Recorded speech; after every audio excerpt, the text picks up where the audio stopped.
कीजिए दीपेंद्र सर से कि क्या हो गया है। मेरे को तो जो पता था वो मैंने बता दिया आपको। अच्छा ठीक है, अभी आप केमिस्ट्री में पढ़ाता हूँ, केमिस्ट्री फोकस करो यार, ठीक है। चलो तो यहाँ पे आपके पास magnetic moment of nickel compound आ चुका है। क्या हम अगले उस पे मूव करें? अगले उस पे मूव करते हैं क्रिस्टल फील्ड थ्योरी पे। वीबीटी आपके पास हो गया है। Now let's start for crystal field theory. क्या लिखेंगे आपके पास? Let's start for crystal field theory, है ना। Let's start for crystal field theory. तेरे जैसा यार कहां, तेरा मेरा, क्रिस्टल फील्ड थ्योरी। चलिए आइए स्टार्ट करें आपके पास क्रिस्टल फील्ड थ्योरी। सबसे पहले समझो कि क्रिस्टल क्या है। सबसे पहले आप समझो कि क्रिस्टल क्या है। What is crystal? तो क्रिस्टल का मतलब होता है चार्ज। What is crystal? आप समझ जाओ, क्रिस्टल का मतलब होता है चार्ज। अब charge can be positive, can be negative. अब हर चार्ज के साथ उसका एक फील्ड होता है, इलेक्ट्रिक फील्ड। फिजिक्स में आपने पढ़ा होगा, हर चार्ज के कोरेस्पोंडिंग उसका एक फील्ड होता है, ठीक है, जिसको हम इलेक्ट्रिक फील्ड के नाम से जानते हैं। तो अभी हम फिजिक्स के कॉन्सेप्ट्स यहां पे इंट्रोड्यूस करने वाले हैं। मतलब क्रिस्टल फील्ड थ्योरी एक ऐसा थ्योरी है जिसमें इलेक्ट्रिक चार्जेस की बात होगी और उससे एसोसिएटेड फील्ड्स की बात होगी, ठीक है। This theory includes charges and associated fields. This theory includes charges and associated fields. समझ में आ रहा है? ये थ्योरी जो है ये चार्जेस को इंक्लूड करता है और एसोसिएटेड उसके फील्ड को इंक्लूड। अब आते हैं कि सर सबसे पहले आप देखोगे क्रिस्टल फील्ड थ्योरी में why crystal field theory is needed. तो भाई there were some limitations to VBT. भाई कुछ तो मजबूरियां रही होंगी, यूं ही कोई बेवफा नहीं होता। उसी तरह वीबीटी में भी कुछ कमियां हैं, उसी कमी को दूर करने के लिए क्रिस्टल फील्ड थ्योरी आया। सबसे पहली बात कि हमें ये पता नहीं था कि स्ट्रॉन्ग फील्ड लिगेंड में पेयरिंग होगी और वीक फील्ड लिगेंड में पेयरिंग नहीं होगी। ऐसा कोई एक्सप्लेनेशन नहीं है why it is like that. हमने बोलने को बोल दिया कि जब भी स्ट्रॉन्ग फील्ड लिगेंड में पेयरिंग कर दो, जब भी वीक फील्ड लिगेंड में पेयरिंग मत करो। ये हमने बोलने को बोल दिया, बट इसका कोई वैलिड प्रूफ नहीं है, इसका कोई लॉजिक एक्सप्लेनेशन नहीं है। और वो एक्सप्लेनेशन आपको क्रिस्टल फील्ड थ्योरी देता है। तो लिखो there was no explanation. What was the limitation of VBT? कि there was no explanation on why pairing occurs in a strong field ligand. Why pairing occurs in a strong field ligand. इसका कोई वो नहीं है, explanation नहीं है कि क्यों पेयरिंग अकर होता है स्ट्रॉन्ग फील्ड लिगेंड में और क्यों। उसके बाद जो स्पेक्ट्रोकेमिकल सीरीज में जो ऑर्डर है कि आयोडीन सबसे वीक फील्ड लिगेंड है और कार्बोनिल सबसे स्ट्रॉन्ग फील्ड लिगेंड है, CO सबसे स्ट्रॉन्ग फील्ड लिगेंड है, कि भाई उसमें there was no explanation on for the spectrochemical series, ठीक है ना। यहां पे आएगा कि देयर वाज नो एक्सप्लेनेशन कि क्यों ऐसे लिखा गया कि कौन स्ट्रॉन्ग है कौन वीक है। There was no explanation, there was no explanation on a spectrochemical series. There was no क्या उसमें explanation on spectrochemical कि वो सीरीज ऐसा क्यों हुआ, क्यों आयोडीन सबसे वीक बना और क्यों वो बना, ठीक है ना। There was no explanation on why pairing occurs in SFL and why ऊपर लिखते हैं and why no pairing occurs in weak field ligand and why no pairing occurs in weak field ligand. No pairing occurs in weak field ligand, ठीक है ना, समझ में आया। There was no explanation on spectrochemical series, ठीक है। चलिए next. There was no explanation on order of ligands. There was no explanation on order of ligands in a spectrochemical series. There was no explanation on order of ligands in a spectrochemical series. Third की बात कर लेते हैं कि sir color of the compound VBT could not explain color of compound. बेटा VBT जो है वो color of the compound को explain नहीं कर पाया। VBT could not explain color of compound. तो ये हो गया आपका कि VBT के कुछ तो कमियां थी और इसी कमी को दूर करने के लिए CFT बीच में आया और CFT ने ये सारे बताया, ये सबको एक्सप्लेन कर पाया। अब CFT क्या है? आइए CFT की थ्योरी पढ़ेंगे। क्रिस्टल फील्ड थ्योरी क्या है? क्रिस्टल का मतलब चार्ज है। चार्ज का मतलब इलेक्ट्रिक चार्जेस की बात कर रहा है, पॉजिटिव और नेगेटिव चार्जेस की बात कर रहा है। पहले इतना लिख लीजिए, फिर मैं क्रिस्टल फील्ड थ्योरी की बात करता हूं। क्रिस्टल का मतलब चार्ज, फील्ड का मतलब उस चार्ज से एसोसिएटेड फील्ड और इसी के लिए रिलेटेड थ्योरी है। आइए CFT की बात करेंगे अगले पेज पे। क्रिस्टल फील्ड थ्योरी, आइए क्रिस्टल फील्ड थ्योरी, ठीक है ना। आइए crystal field theory, CRYSTAL, crystal field theory. चलिए आइए लिखिए crystal field theory. Crystal field theory कहता है कि भाई सबसे पहले सोचो कि भाई हम कोऑर्डिनेट बॉन्ड को एक्सप्लेन कर रहे हैं। कोऑर्डिनेशन कंपाउंड में कोऑर्डिनेट बॉन्ड को एक्सप्लेन कर रहे हैं। अब कोऑर्डिनेशन कंपाउंड में जो बॉन्ड बनता है वो मेटल और लिगेंड के बीच में बनता है। कोऑर्डिनेशन कंपाउंड में जो बॉन्ड बनता है वो मेटल और लिगेंड के बीच में बनता है, हाँ या ना। तो लिगेंड का फुली फिल्ड ऑर्बिटल डोनेट करता है मेटल के एम्प्टी ऑर्बिटल में। लिगेंड का फुली फिल्ड ऑर्बिटल डोनेट करता है मेटल के एम्प्टी ऑर्बिटल में। लिगेंड का फुली फिल्ड ऑर्बिटल डोनेट करता है मेटल के एम्प्टी ऑर्बिटल में। ये होता है बॉन्डिंग, इसी तरह से होता है। ये वीबीटी ने एक्सप्लेन किया था कि पहले इसकी हाइब्रिडाइजेशन होगी, इसका हाइब्रिड ऑर्बिटल ओवरलैप करेगा और बॉन्डिंग बनेगा। ये वीबीटी ने बोला था। बट CFT सेज कि metal is a positive charge. CFT कहता है कि मेटल एक पॉजिटिव चार्ज मानो और लिगेंड को नेगेटिव चार्ज मानो। और कोऑर्डिनेट बॉन्ड जो है वो कोऑर्डिनेशन कंपाउंड में पॉजिटिव और नेगेटिव चार्ज के बीच में इंटरेक्शन होता है, मतलब आयनिक बॉन्ड बनता है। क्रिस्टल फील्ड थ्योरी क्या कहता है? CFT considers metal as a positive charge. जो क्रिस्टल फील्ड थ्योरी है CFT, it considers metal as a positive charge. CFT considers metal as, board क्यों नहीं चल रहा? CFT considers metal as a positive charge. CFT considers metal as positive charge, ठीक है? अच्छा, इस वाले को पॉजिटिव चार्ज मानता है एंड लिगेंड्स को कंसीडर करता है वो negative charge and ligands as negative charge. जो CFT है crystal field theory, it considers metal as positive charge and ligands as negative charge. ये हो गया crystal field theory. CFT considers metal as positive charge and ligands as negative charge. चलिए आते हैं, अब यहां पे पॉजिटिव चार्ज हो गया और भाई यहां पे नेगेटिव चार्ज हो गया, तो यार पॉजिटिव चार्ज और नेगेटिव चार्ज के बीच में कैसा बॉन्ड? चार्जेस के बीच में कैसा बॉन्ड?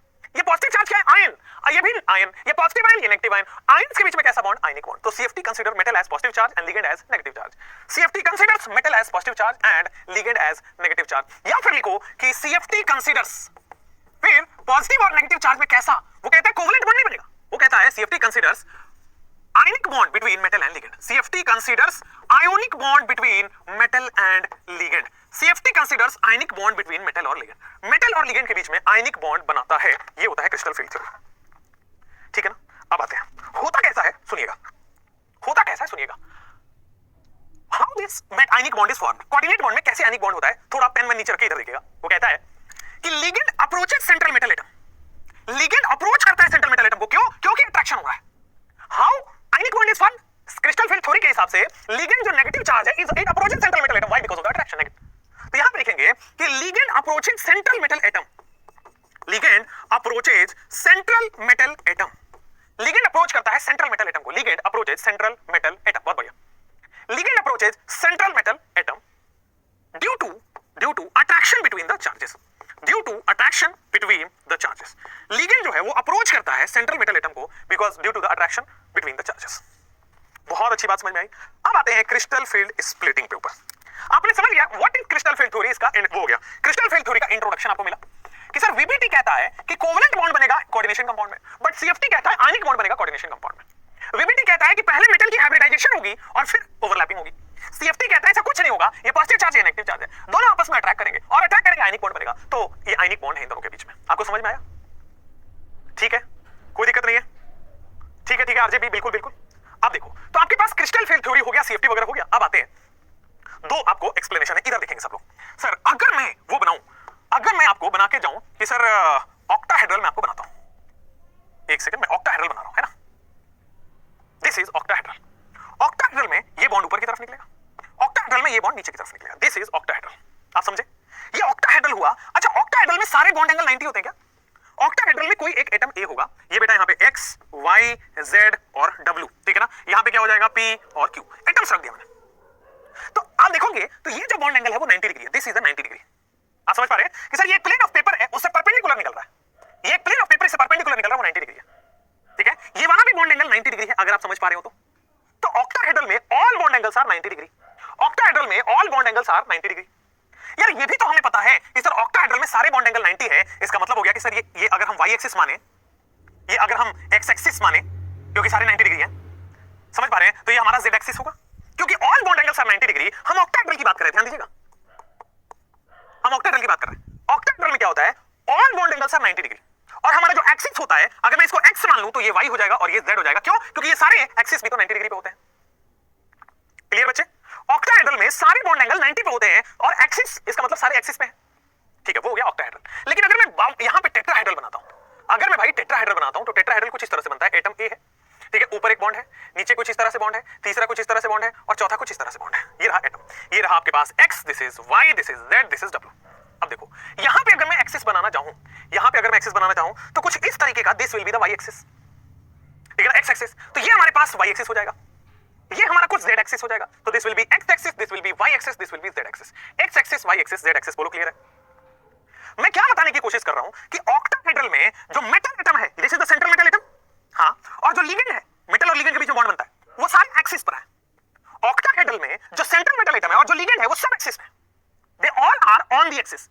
ऑक्टाहेड्रल में जो मेटल है और जो लिगेंड है वो सारे एक्सिस के ऊपर है, ऑन द एक्सिस, ठीक है? इन टेट्राहेड्रल मेटल और एटम बिटवीन द एक्सिस है, समझ में आ रहा है? In tetrahedral, metal and atom are between the axis.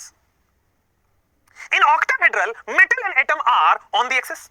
In tetrahedral, metal and atom are between the axis. आगे बढ़ते हैं, फटाफट से करेंगे. ऑक्टाहेड्रल की बात हम कर लेते हैं.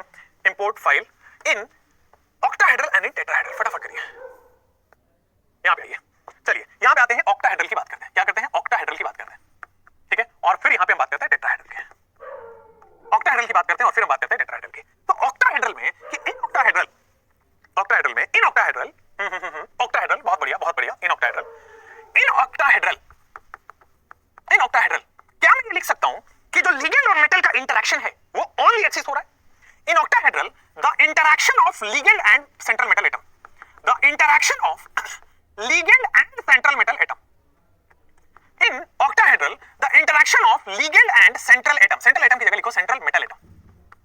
ठीक है, in octahedral the interaction of ligand and central metal atom occurs on axis, occurs on axis. In octahedral, the interaction of ligand and central metal atom occurs on axis. फिर देखो, in tetrahedral, in tetrahedral, the interaction, in tetrahedral, the interaction of ligand, in tetrahedral, the interaction of ligand and central metal atom, the interaction of ligand and central metal atom occurs between the axis, occurs between the axis.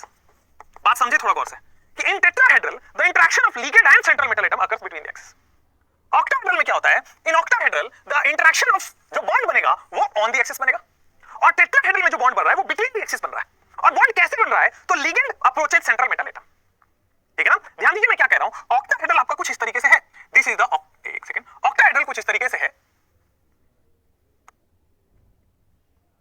ठीक है, octahedral बेटा कुछ इस तरीके से, ये ऊपर की तरफ है और ये नीचे की तरफ है. ठीक है ना, ऑक्टाहेड्रल ये ऊपर की तरफ है, नीचे की तरफ है. और जो हमारा सेंट्रल मेटल एटम यहां बैठा होगा, जो सेंट्रल मेटल एटम है भाई वो यहां बैठा होगा, और जो लिगेंड होगा वो सब 90 डिग्री पे बैठे हैं. जो लिगेंड होगा वो सारे के सारे 90 डिग्री पे बैठे हैं. उसी तरह ये जो मेटल है टेट्राहेड्रल में वो बीच में है, और जो हमारा लिगेंड्स है वो सारे के सारे बिटवीन द एक्सिस है. जो लिगेंड्स हैं वो सारे के सारे between the axis. The ligands are all between the axis. In tetrahedral the interaction of ligand and central metal atom occurs between the axis.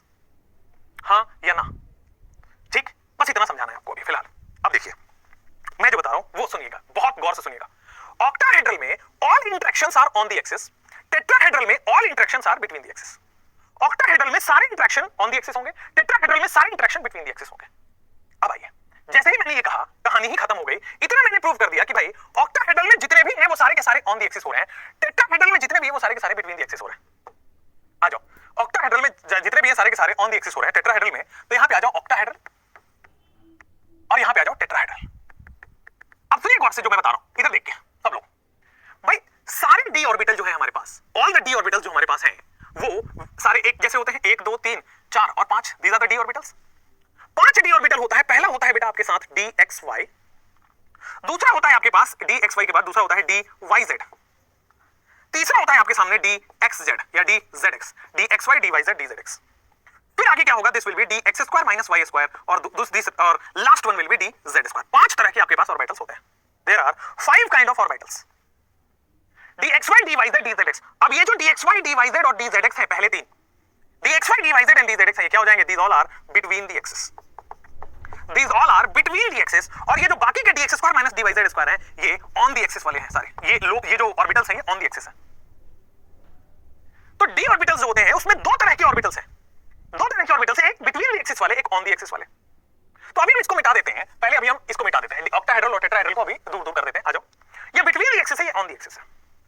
अगर मैं डी एक्स वाई की बात करता हूं तो ये हो जाएगा आपका एक्स और ये हो जाएगा वाई. तो बेटा एक्स और वाई एक्सिस के बीच में अगर लोब्स हैं तो ये हो जाता है डी एक्स वाई. एक्स और वाई एक्सिस के बीच में लोब्स हैं तो this will be d x y orbitals. उसी तरह अगर आपके पास वाई और जेड में अगर आपके पास लोब्स हैं, वाई और जेड में लोब्स हैं तो दिस विल बी वाई और जेड में लोब्स हैं तो this will be d y z. Similarly x और जेड में अगर आपके पास लोब्स हैं, एक्स और जेड में लोब्स हैं तो this will be d z x. X और जेड में लोब्स हैं तो this will be d x z या जेड एक्स जिसको हम बोलते हैं.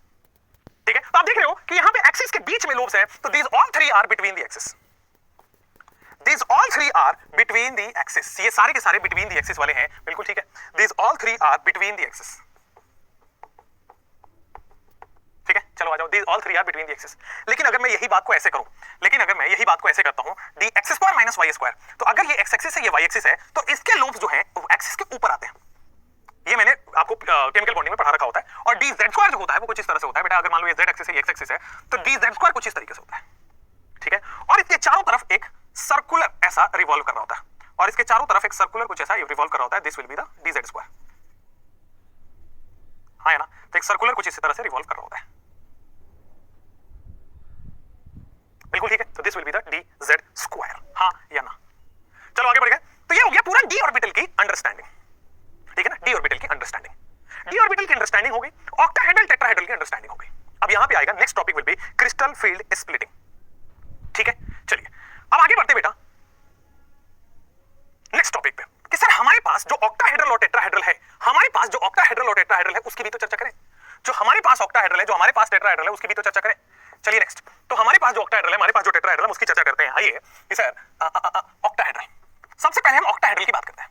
तो ऑक्टाहेड्रल में मुझे कमेंट्स में आपसे जानना है कि इंटरेक्शन ऑन द एक्सिस होता है कि बिटवीन द एक्सिस होता है। तो अभी आपने सुना कि interaction sir on the axis होता है, तो ध्यान दीजिए ये ऑक्टाहेड्रल में जो लिगेंड अप्रोच करेगा वो एक्सिस पे करेगा। बॉन्ड कैसे बनेगा? Ligand will approach central metal atom on the axis. Octahedral में इंटरेक्शन कैसे होगा? ऑन द एक्सिस पे। ऑक्टाहेड्रल में जो इंटरेक्शन होता है वो ऑन द एक्सिस पे होता है, बिल्कुल ठीक है। ऑक्टाहेड्रल का जो इंटरेक्शन होगा, ऑक्टाहेड्रल में जो बॉन्ड बनेगा वो ऑन द एक्सिस पे बनेगा। बहुत अच्छी बात। इसका मतलब ऑक्टाहेड्रल में जो बॉन्ड बन रहा है वो ऑन द एक्सिस पे बन रहा है, हाँ यार ना। ऑक्टाहेड्रल में जो बॉन्ड बन रहा है वो ऑन द एक्सिस पे बन रहा है, हाँ यार। ऑक्टाहेड्रल में जो बॉन्ड बन रहा है वो ऑन द एक्सिस पे बन रहा है। इसका मतलब repulsion will increase on the axis. इसका मतलब रिपल्सन कहां पे बढ़ेगा? क्योंकि जहां पे इंटरेक्शन होगा वहीं पे तो रिपल्सन बढ़ेगा, तो interaction will increase on the axis. चलिए अब क्या होगा थोड़ा और गौर फरमाइए कि सर हमारे पास जो डी ऑर्बिटल है उसमें दो तरह के हैं, एक तो ऑन द एक्सिस वाले, एक बिटवीन द एक्सिस वाले। तो ऑन द एक्सिस वाले पे तो रिपल्सन बढ़ गया क्योंकि ऑन द एक्सिस वाले पे इंटरेक्शन हो रहा है, ऑन द एक्सिस वाले पे बॉन्ड बन रहा है। तो चूंकि यहां पे इंटरेक्शन रिपल्सन बढ़ गया इसलिए क्या होता है सर, इसकी एनर्जी बढ़ जाती है। सो ऑन द एक्सिस वाले दो हैं, ऑन द एक्सिस वाले दो हैं, एक है d x square minus y square और दूसरा है डी जेड स्क्वायर। सो जिसका रिपल्सन बढ़ गया उसकी एनर्जी बढ़ गई। तो बचे तीन जो है वो इस तरह से आ गए, d x y d y z d z x, d x y d y z and d z x, d x y d y z d z x, ठीक है।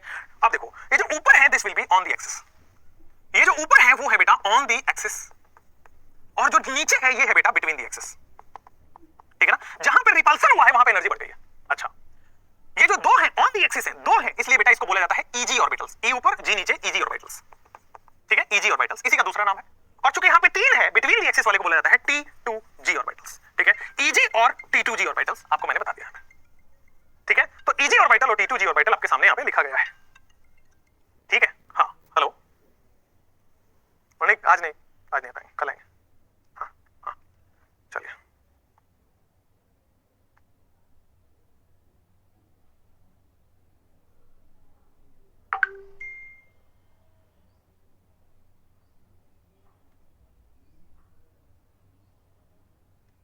कुछ किसी का मैसेज आ रहा है मेरे पास कि सर फिजिकल केमिस्ट्री का लेक्चर इनफ है क्या? अरे भाई अगर इनफ नहीं होता तो मैं डालता, ठीक है। तो यहां पे रिपल्सन हुआ, रिपल्सन होकर एनर्जी बढ़ गई। अब देखो दो ऑर्बिटल है तो दो है यहां पे ई और जी, तीन ऑर्बिटल है तो तीन है यहां पे T2G। तो या फिर ऐसे भी याद रखो ऑक्टाहेड्रल अगर है, अगर ऑक्टाहेड्रल है तो on the O for octahedral और O for on the axis वाले ऊपर जाएंगे, ठीक है। ये ऑक्टाहेड्रल में ऑन दी एक्सिस ऊपर जाएगा या फिर ऑक्टाहेड्रल में EG ऊपर जाएगा, OE ऑक्टाहेड्रल में EG ऊपर जाएगा, ठीक है। समझ में आया है, क्लियर हो गया है। तो ऑक्टाहेड्रल आपके सामने अभी लिखा गया है, अभी टेट्राहेड्रल अगले स्लाइड पे समझाता हूं। ऑक्टाहेड्रल में चूंकि ऑक्टाहेड्रल में जो बॉन्ड बन रहा है वो एक्सिस पे बन रहा है, इसलिए रिपल्सन भी एक्सिस पे होगा, इसलिए एक्सिस वाले ऑर्बिटल्स की एनर्जी बढ़ गई। लेकिन यही अगर मैं पूछूं आपसे टेट्राहेड्रल के बारे में, यही अगर मैं आपसे बच्चे पूछता हूं टेट्राहेड्रल के बारे में, तो आइए टेट्राहेड्रल की भी चर्चा कर लेते हैं। आइए यही अगर मैं आपसे पूछता हूं टेट्राहेड्रल के बारे में, आइए आइए आइए चलिए, यही अगर मैं आपसे पूछता हूं टेट्राहेड्रल के बारे में तो सुनिए टेट्राहेड्रल के बारे में। तो सर टेट्राहेड्रल में रिपल्सन एक्सिस पे नहीं हो रहा है, ऑन द एक्सिस पे नहीं हो रहा है। टेट्राहेड्रल में जो रिपल्सन हो रहा है, repulsion occurs between the axis.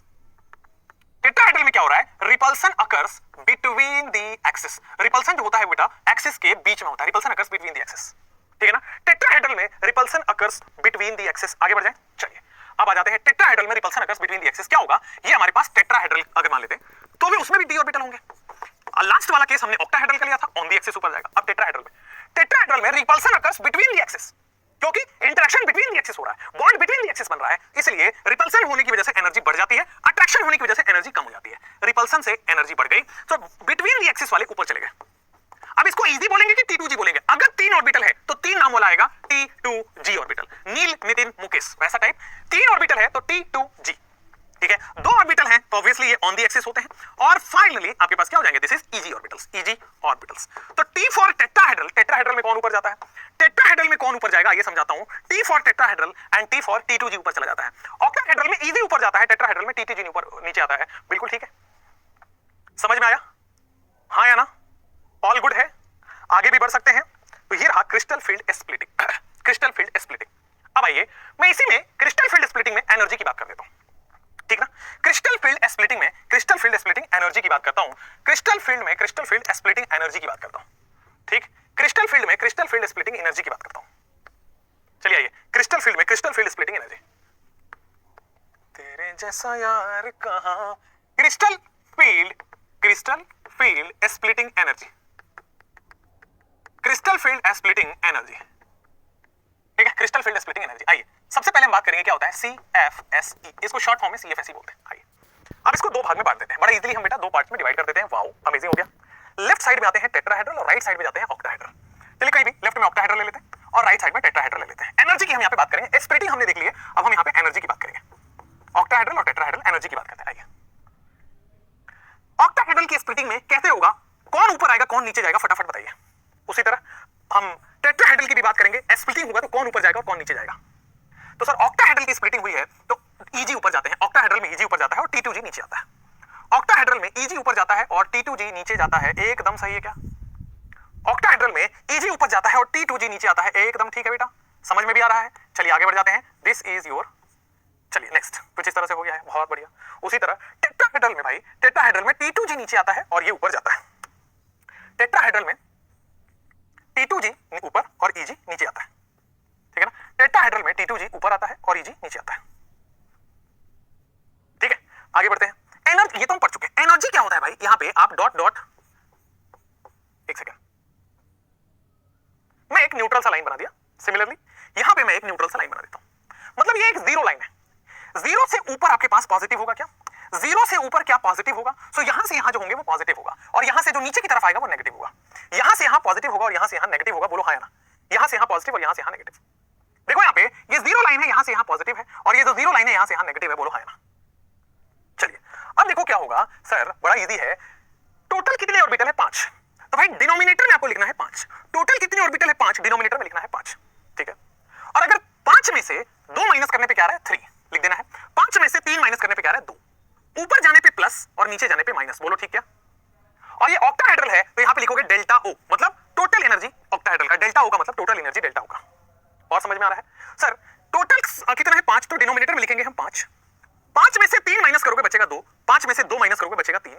Sir ये टेट्राहेड्रल है, डेल्टा T लिखेंगे। टेट्राहेड्रल है, डेल्टा T लिखेंगे, ठीक है? ऊपर है तो प्लस और नीचे है तो माइनस, कोई प्रॉब्लम वाली बात भी नहीं है। तो this is crystal field splitting energy भी हमने लिखना सीख लिया। क्रिस्टल फील्ड स्प्लिटिंग एनर्जी हमने लिखना सीखा है, कोई परेशानी वाली बात नहीं है। अब एक क्वेश्चन में करके बताता हूं, आइए मैंने यहां तक लिखिए, एनर्जी आपको फील हुआ होगा। अब जब मैं क्वेश्चन करूंगा तो आपको और फील हो जाएगा। सर क्या डीएस सर नहीं पढ़ाएंगे बोटनी? बेटा वो तो डीएस सर ही बताएंगे, हाउ कैन आई से। मैं तो केमिस्ट्री पढ़ाऊंगा, ये मैं आपको बता रहा हूं, ठीक है बच्चे? समझ में आया? T2G EG का क्या काम, क्यों लगा रहे इसको? बेटा ये नोमेनक्लेचर है, बोलते हैं T2 मामा, सुना है आपने, है ना? AG OG सुना है आपने, वैसा ही कुछ नाम है ये, ठीक है? These are the nomenclatures. चलिए अब आते हैं आपके पास calculate CFSE, calculate crystal field splitting energy. Calculate crystal field splitting energy, ठीक? Calculate crystal field splitting energy. आइए यहां पे कैलकुलेट CFSE क्वेश्चन करेंगे। यहां पे क्वेश्चन में कुछ ऐसा होगा, calculate crystal field splitting energy, ठीक है ना? In calculate crystal field splitting energy in. तो भाई सबसे पहले आपके पास कुछ ये रहा, 1 2 3 4, ठीक है? ऊपर जाने पे आपके पास EG आ जाएगा, नीचे जाने पे आपके पास T2G आएगा, ठीक है? 1 2 3 4 5 6 और 7। चलो कुछ इस तरीके से आपके पास दिया गया है, ठीक है ना? कुछ इस तरीके से आपके पास दिया गया है, calculate CFSE in octahedral splitting. Calculate CFSE in octahedral, आपको फील्ड देना पड़ेगा। चलो अब देखो CFSE आपको निकालना है, सब लोग गौर इधर फरमाएंगे तब समझ आएगा। देखो ये आपका न्यूट्रल लाइन है, इसके ऊपर आपका पॉजिटिव हो गया और इसके नीचे आपका नेगेटिव हो गया। टोटल कितना है भाई? 5। टोटल कितना है भाई? 5। 5 में से 2 माइनस कर दो आ गया 3। 5 में से 3 माइनस कर दो आ गया 2। ये क्या है? 3/5 डेल्टा O, 2/5 डेल्टा O, ठीक?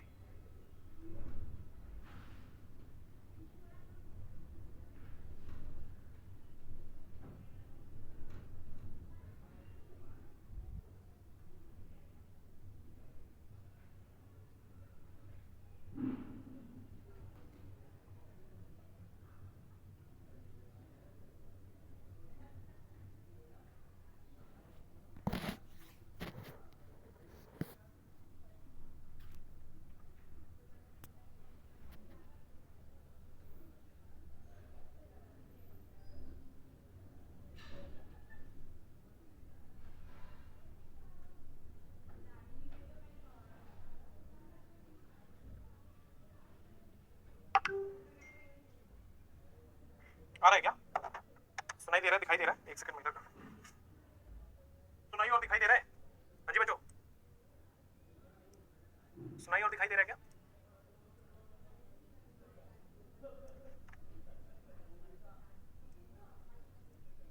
चलो आ जाओ, दिखाई दे रहा है, दिखाई दे रहा है, दिखाई दे रहा है, बहुत लंबा नहीं है, चलिए आगे बढ़ते हैं।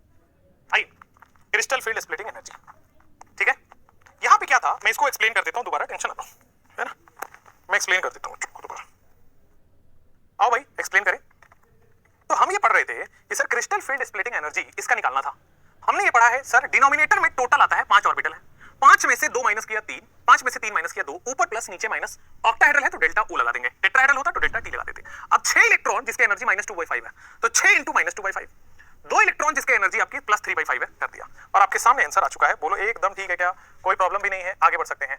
Calculate CFSE in octahedral splitting, समझ में आ गया होगा। चलिए, इतना कैलकुलेशन तो आता है, हाँ ये आएगा, ऑब्वियस आएगा, दिस इज बट ऑब्वियस आएगा और आया हुआ है, ठीक है। चलिए, तो आपके पास अब आता है राइट, क्वेश्चन में आएगा कि राइट D7 कॉन्फ़िगरेशन, क्वेश्चन आएगा, लिखिए आप लोग सब लोग, मैं डिक्टेट कर रहा हूं, राइट D7 कॉन्फ़िगरेशन, ठीक है ना, right D7 configuration in a strong field ligand and weak field ligand, कुछ इस तरह से, right D7 configuration in a strong field ligand and weak field ligand, right D7 configuration in a strong field ligand and weak field ligand. यहां पे ये right D7 configuration, right D7 configuration in a strong field ligand and weak field ligand। आइए, in tetrahedral and octahedral field। इसके बाद एक topic और बचता है कलर वाला, कलर फिनिश होते ही आपका कोऑर्डिनेशन कंपाउंड फिनिश हो जाता है, जो नीट के सिलेबस में पढ़ने के लिए तो उसमें अथाह समुद्र कुछ भी पढ़ सकते हैं लोग, 15-15 लेक्चर पढ़ाते हैं, बट जो नीट का सिलेबस है वो यहां से फिनिश हो जाएगा, ठीक है। चलिए, अब आया यहां पे कि right SFL and weak field ligand in strong field ligand and weak field ligand. आइए समझते हैं। सबसे पहले मैं ऑक्टाहेड्रल सॉल्व करता हूं कि ऑक्टाहेड्रल में होगा तो कैसे लिखेंगे, क्योंकि दोनों अलग अलग आएगा, ऑक्टाहेड्रल की स्प्लिटिंग अलग है और अगर मैं टेट्राहेड्रल की स्प्लिटिंग करूंगा तो उसकी अलग आएगा, वो भी लिख लेते हैं। आइए, तो ऑक्टाहेड्रल की जो स्प्लिटिंग होगी ऑब्वियस है, ऑन द एक्स EG ऊपर और T2G नीचे आ जाएगा, ठीक है, ये होता है ऑक्टाहेड्रल। D7 कॉन्फ़िगरेशन लिखना है आपको, समझ में आ रहा है क्या? D7 कॉन्फ़िगरेशन लिखना है आपको। D7 कॉन्फ़िगरेशन कैसे लिखोगे, आ जाओ। अगर आपके पास स्ट्रॉन्ग फील्ड लिगेंड है, ध्यान दीजिए, ऑक्टाहेड्रल स्ट्रॉन्ग फील्ड लिगेंड की बात कर रहे हैं, ठीक है, ऑक्टाहेड्रल स्ट्रॉन्ग 1 2 3, अब स्ट्रॉन्ग फील्ड लिगेंड तो पेयरिंग स्टार्ट हो जाएगी, 4 5 6 और 7वां ऊपर जाएगा। आप समझे क्या हुआ? ऑक्टाहेड्रल में भाई ये जो स्प्लिटिंग्स है वो आपके पास कहां चली गई? ऑक्टाहेड्रल में जो स्प्लिटिंग्स है, हाँ ठीक ना,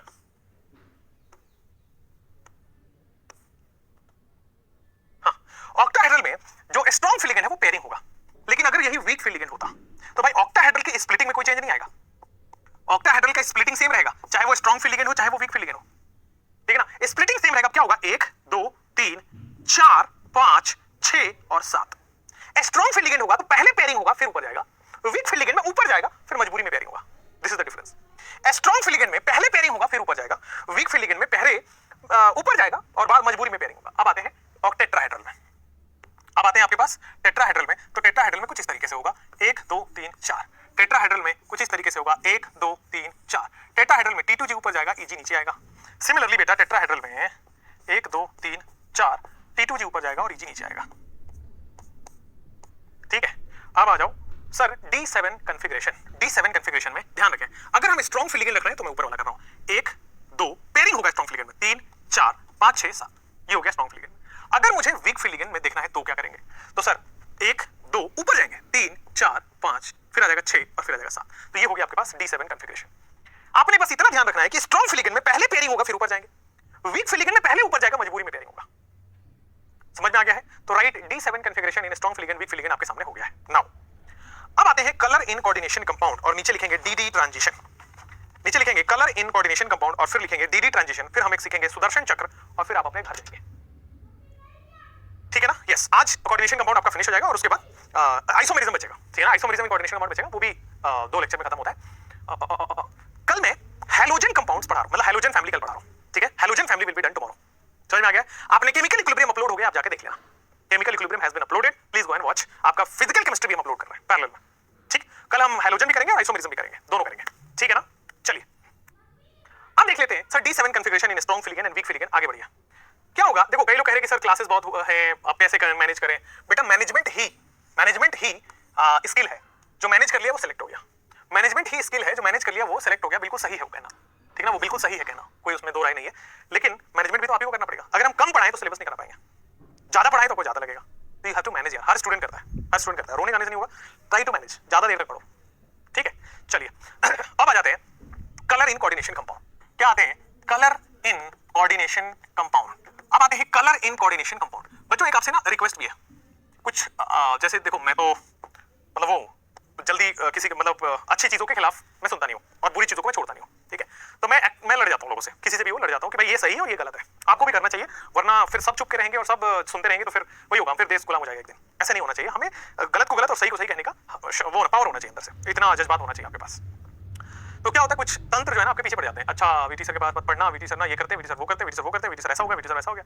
भाई मुझसे क्या एज्यूम करते हो, ठीक है। मुझ पे लोगों ने कोर्ट में केस कर दिया, मुझ पे ये हो गया, मुझको मैं क्या बताऊं लाइफ स्टोरी, ठीक है। जितना झेल लिया ना बहुत है, जितना झेल लिया ना, इतने में तो इतने एज का इंसान पता नहीं क्या हो जाता है, बहुत झेला, बहुत हार्डशिप्स झेले।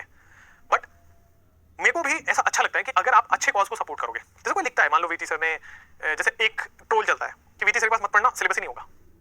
आप तो देख रहे हो ना, आप तो इसके वो हो कि हम 2 बार फिजिकल केमिस्ट्री कर रहे हैं, ठीक है। इनफैक्ट हम वन शॉट से आप रिवीजन भी कराएंगे और एनसीईआरटी सीरीज भी कर रहे हैं। तो हम तो लोगों से ज्यादा करते हैं, बट कुछ लोग हैं बदनाम करने में।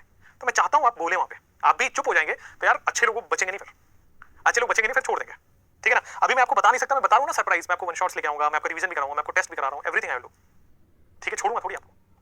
आओ, colour in coordination compound is due to, colour क्यों आता है, this is due to d d transition, this is due to d d transition. D d transition की वजह से कलर आता है, this is due to d d transition. अब ये डीडी ट्रांजिशन क्या होता है, सुनो। लेट्स सपोज मेरे पास ऑक्टाहेड्रल है, ठीक है ना। लेट्स सपोज मेरे पास ऑक्टाहेड्रल है, भाई टेट्राहेड्रल भी हो सकता है, इसमें कोई दो राय थोड़ी है। लेट्स सपोज मेरे पास ऑक्टाहेड्रल है, मैं सामने राइट हैंड साइड में बेटा पैरेलल बना टेट्राहेड्रल बना देता हूं, तो टेट्राहेड्रल में भाई 3 ऊपर और 2 नीचे चला जाएगा। क्या होगा, यहां पे एक अनपेयर्ड इलेक्ट्रॉन है, क्या होगा, यहां पे एक अनपेयर्ड इलेक्ट्रॉन होना चाहिए और ऊपर वैकेंट ऑर्बिटल होना चाहिए। What is DD transition? तो देखो ये भी डी ऑर्बिटल है, हाँ जी, ये भी डी ऑर्बिटल है, हाँ जी। होता क्या है, the unpaired electron in D कुछ एनर्जी लेके ये एक्साइट हो जाता है। होता क्या है, कुछ एनर्जी लेके इलेक्ट्रॉन एक्साइट हो गया, ठीक है।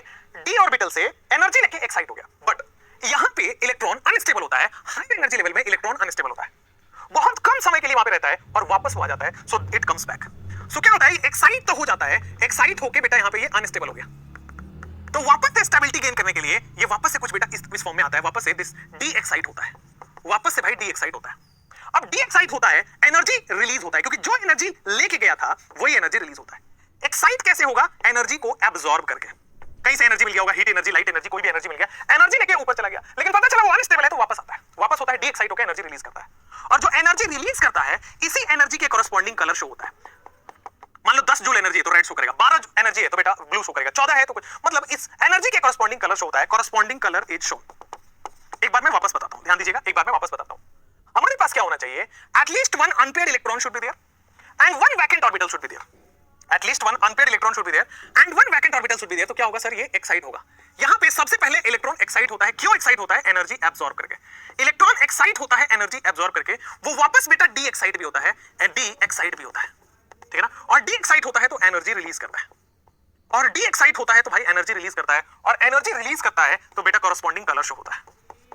एनर्जी रिलीज होता है तो कॉरस्पॉन्डिंग कलर शो करता है, कहीं से कहीं तक कोई प्रॉब्लम तो नहीं है। एनर्जी रिलीज होता है इसलिए बेटा कॉरस्पॉन्डिंग कलर शो करता है, और यही होता है डीडी ट्रांजिशन। डीडी ट्रांजिशन का मतलब होता है भाई कि डी और डी के बीच में इलेक्ट्रॉन का ट्रांजिशन हो रहा है, डी और डी के बीच में इलेक्ट्रॉन का ट्रांजिशन हो रहा है। अब मैं आपको एक, ठीक है सर, एसबी बंद मत करिए, my brother is waiting for you for the next year, thank you यार, thank you so much, but SB will shut down, there is no way, हम आगे नहीं चला सकते, मेरे पास मतलब almost all money has been vanished. एक और चीज यार, बच्चों बिना पूछे पैसे मत भेजो। कुछ स्टूडेंट है जिसने 17,000 रुपए भेज दिए बिना पूछे और स्क्रीनशॉट डाल दिया, और मुझे पता भी नहीं चल रहा है किस वजह से उसको रिफंड करना है, बिकॉज ऐसे मत करो। If I need money I will ask, आप बिना पूछे पैसे ना भेजें, ठीक है, मुझे चाहिए होगा तो मैं दे दूंगा, बिल्कुल भी ये गलती ना करें, ठीक है। चलिए अब आइए सर, डीडी ट्रांजिशन में एक कलर सर्कल होता है, ठीक है ना, जिसको हम बोलते हैं सुदर्शन चक्र। वो छोड़िए सुदर्शन चक्र, कलर चक्र हम पढ़ेंगे अभी, एक वही कलर चक्र आपको उसी से क्वेश्चन भी आया हुआ है, लास्ट में जेई में भी आया हुआ है, नीट में भी आया है, दोनों में आया हुआ है। चलिए आइए पढ़ते हैं सबसे पहले। तो आपके पास एक कलर सर्कल होता है, कलर सर्कल। अब कलर सर्कल क्या होता है आइए समझते हैं। So this is the colour circle, ठीक है, ये आपके सामने कलर सर्कल बन गया। हेलो, कौन बोल रहे हैं? क्लास में है और सामने देखो ये, चलो चलो सर एक बार ये कर दो वो कर दो। दुनिया बड़ी जालिम है, बहुत जालिम है भाई, बहुत ही जालिम है। खैर उसके लिए हम कुछ नहीं कर सकते, आगे बढ़ते हैं। कलर सर्कल में क्या होता है कि आपको कलर सर्कल कुछ इस तरीके का होता है, ठीक है। कलर सर्कल कुछ इस तरीके का होता है, ये हो गया 1, ये हो गया 2, ये हो गया 3, कुछ इतना ही बनाना है आपको। 3 डंडे खींचने हैं बीचों बीच, ठीक है ना, 3 डंडे आपको खींचने हैं बीचों बीच। अब चलो, अब क्या करना है कि सर यहां पे रखना है वॉयलेट, आई नहीं रखना, इंडिगो नहीं रखना, फिर आता है ब्लू, आई को हटा देना है, VIB G, then it is Y, then it is O and then it is R, ठीक है ना। कलर सर्कल क्या करता है बेटा, ये कॉम्प्लीमेंट्री कलर शो करता है, ठीक है ना, कॉम्प्लीमेंट्री कलर शो होता है। एक second, complementary colour is seen, complementary colour आपका शो होता है। अब आइए कॉम्प्लीमेंट्री कलर क्या होता है, सुनिएगा। कॉम्प्लीमेंट्री कलर के मान लीजिए एक्साइटेशन में ब्लू एनर्जी लगता है, एक्साइटेशन में मान लीजिए आपके पास ब्लू एनर्जी लगता है, ठीक है ना। तो आप देखोगे कि इलेक्ट्रॉन को एक्साइट होने में ब्लू एनर्जी लगता है, तो डी एक्साइटेशन में क्या होगा, डी एक्साइटेशन में कौन सी एनर्जी लगेगी। देखिए अगर एक्साइट होने में ब्लू लग रहा है तो जब रिलीज होगा वो ऑरेंज कलर होगा, तो आपको जो दिखेगा वो ऑरेंज कलर लगेगा। हमेशा कॉम्प्लीमेंट्री कलर शो होता है। तो क्वेश्चन में पूछता है कि अगर ग्रीन एनर्जी ग्रीन कलर से एक्साइट हुआ है तो कौन सा कलर रिलीज होगा, रेड। अगर एक्साइट होने में ग्रीन कलर का एनर्जी लग रहा है तो निकलेगा कौन सा कलर, तो उसका कॉम्प्लीमेंट्री कलर निकलता है। अगर वॉयलेट कलर ले रहा है तो येलो निकलेगा, अगर येलो ले रहा है, अगर एक्साइटेशन में बेटा वॉयलेट कलर ले रहा है तो फिर क्या कलर निकलेगा आपके पास, येलो, तो फिर येलो होगा। समझ पा रहे क्या, क्लियर है। कहने का मतलब coordination compound shows complementary colour, ठीक है। आप पढ़ाई नहीं कर रहे हैं, हेलो हेलो, पढ़ाई नहीं कर रहे हैं, आपकी क्लास चल रही है। हाँ तो एक बार क्लास खत्म हो जाए फिर हम बात करें। हाँ, तो मैं वही बोल रहा हूँ कि आपके बच्चे पढ़ नहीं रहे क्या, अभी क्लास चल रही है।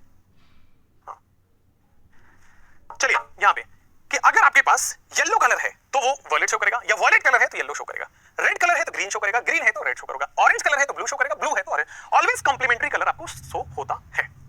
आप क्वेश्चन पता क्या आया था, क्वेश्चन आया था कि अगर रेडिश ऑरेंज, अगर आपके पास reddish orange colour is used, reddish orange colour energy, reddish orange colour की energy is used in excitation, अगर reddish orange colour is used in excitation तो डी एक्साइटेशन में क्या होगा। अगर रेडिश ऑरेंज यूज हो रहा है एक्साइटेशन में तो ब्लू ग्रीन, ब्लूइश ग्रीन या blue green is colour is scene, तो ब्लू ग्रीन कलर जो है, blue green colour is scene, तो ब्लू ग्रीन कलर जो है वो देखा जाता है। समझ में आ रहा है, रेडिश ऑरेंज कलर एनर्जी जो है यूज इन एक्साइटेशन, तो blue green colour is scene, ठीक है। अब चलिए कलर सर्किल आपके पास हो गया है, तो this is your coordination complex. अब आते हैं आइसोमेरिज्म पे। आइसोमेरिज्म अब हम कल ही पढ़ेंगे, आज नहीं पढ़ते क्योंकि अब ऑफिस में मैं सबसे लेट हूं, 10 बजे ऑफिस से निकलना है मुझे, ठीक है। मैं डिनर करूंगा, फिर मैं कल की क्लास की तैयारी करूंगा, तो 12-1 तो बज ही जाता है, ठीक है। पहले मैं खाऊंगा, कुछ अच्छा खाने का मन कर रहा है। कल मैं भूल गया खाना खाना कल। मेरे साथ पता नहीं क्यों है कि मैं काम करता हूं तो मैं भूल जाता हूं, तो मैं भूल गया खाना खाना, तो एसिडिटी होगी मेरे, तो वो भी प्रॉब्लम है। चलिए करते हैं आइसोमेरिज्म। अब आपका एक बचा है, एक लेक्चर में हम आइसोमेरिज्म करेंगे, आइसोमेरिज्म वाला लेक्चर जो हम बड़ा करेंगे, ठीक है, तो वो भी फिनिश हो जाएगा। टुमारो विल डू वो भी आपका ऑक्साइड का लेक्चर। पहले मैं शॉर्ट नोट्स डाल देता हूं, फिर मैं ऑक्साइड का लेक्चर भी कल बना दूंगा, बट शॉर्ट नोट से कंप्लीट हो जाएगा ऑक्साइड। ऑक्साइड में आपको लेक्चर की जरूरत नहीं पड़ेगी, तो मैं ऑक्साइड का शॉर्ट नोट्स दे दूं, अगर जरूरत पड़ेगी तो फिर भी कर दीजिए। चलिए थैंक यू।